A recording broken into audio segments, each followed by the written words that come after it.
We have seen 3 militarized raids on our territory, and we've experienced over 300 visits in the last 3 months into our village sites where we have elders residing. They've threatened us with arrests, they've made illegal detainments, they have harassed and intimidated us 24 hours a day, 7 days a week in our own homelands, trying to diminish our rights as Indigenous people and remove us from our territories. These Indigenous land defenders say a pipeline is destroying their sacred headwaters, and they've been harassed while trying to defend their territory, leading them to sue the Canadian police, the government, and a pipeline company. The Wedzin Kwa First Nation, located in British Columbia, is made up of 5 clans. Its hereditary chiefs, along with some members, oppose drilling under the sacred headwaters of the Wedzin Kwa River, a critical source of water that nourishes the community. The Coastal GasLink project is a 416-mile natural gas pipeline that would run from northeastern British Columbia to the coast of Gidimt'en under the Wedzin Kwa and through the Wet'suwet'en territory. Some members of the Wet'suwet'en Gidimt'en clan built the Gidimt'en checkpoint in 2018 to fight the expansion of the gas pipeline, which they claim would pollute their drinking water and destroy their main salmon spawning areas. They allege that they have faced months of harassment and intimidation at the checkpoint and have filed a civil suit against members of the Royal Canadian Mounted Police and Coastal GasLink Pipeline Limited as a result. We'll have a check and then we'll be gone, okay? There's nobody here in the conditions. There's We have nobody here. children here. Okay. We have young children here. Okay, We have I don't kids think- here. I don't think they need to see a scene. So you know what? This is our home This is a scene. territory. You guys are making home. a scene You're by coming harassing- onto our territory. The lawsuit alleges that RCMP has made unlawful arrests, assaulted and battered visitors, seized Gidimt'en equipment and property, trespassed, and threatened and followed individuals. This is a private residence and you are trespassing. You need to leave now. You are trespassing against Wet'suwet'en law. Do you have a search warrant or an arrest warrant?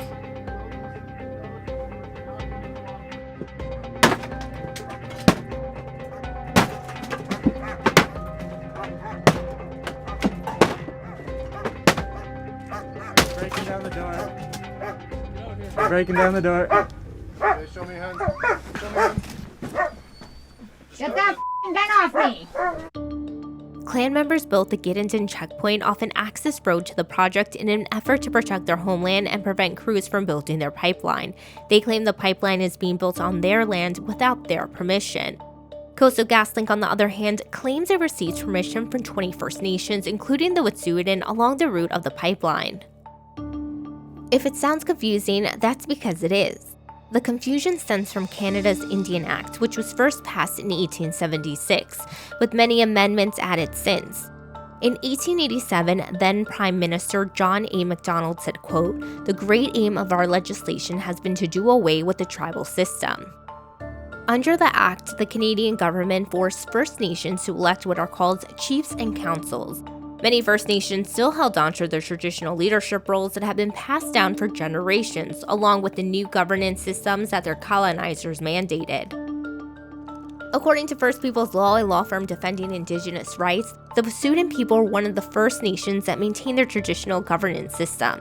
In that traditional system, hereditary chiefs are leaders and decision makers of all ancestral lands, even if it falls outside of the reservation boundaries drawn up by colonizers.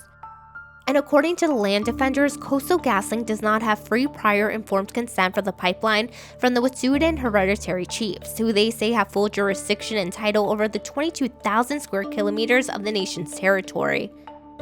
So although Coastal GasLink might have received permission from some First Nations chiefs and councils, the Wet'suwet'en hereditary chiefs claim that the elected leaders did not actually have authority to make those agreements.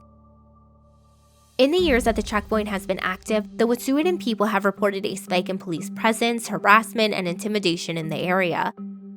A Coastal GasLink spokesperson claims that the increase in law enforcement presence is a response to illegal efforts to block access to the construction site, which was guaranteed in a 2019 court injunction. At Coastal GasLink, the safety of our workforce, their families, and Indigenous and local communities is paramount. One section of the project in a remote area has been a frequent target of unlawful and, in some instances, criminal actions in contravention of the law and the injunction.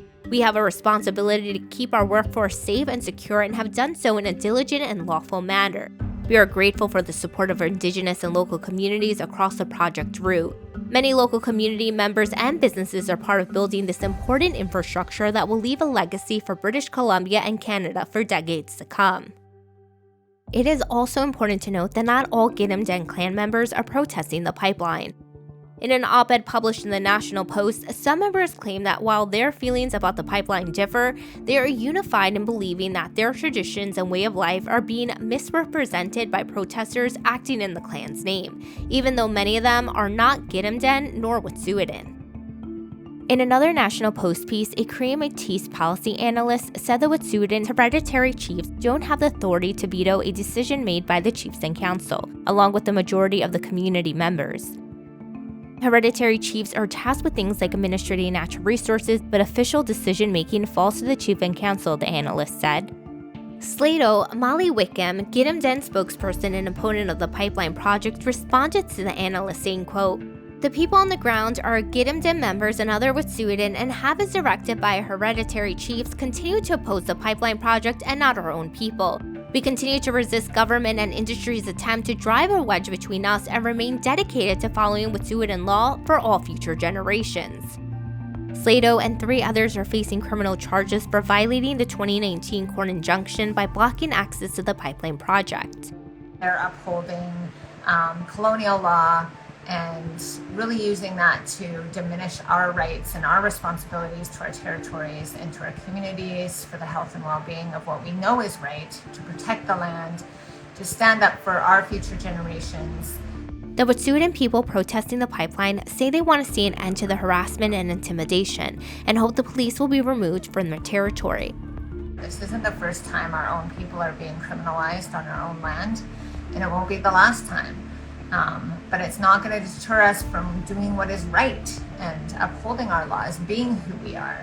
The RCMP says it is maintaining a presence on the project service road to allow Coastal GasLink to complete construction and be on site for further protests.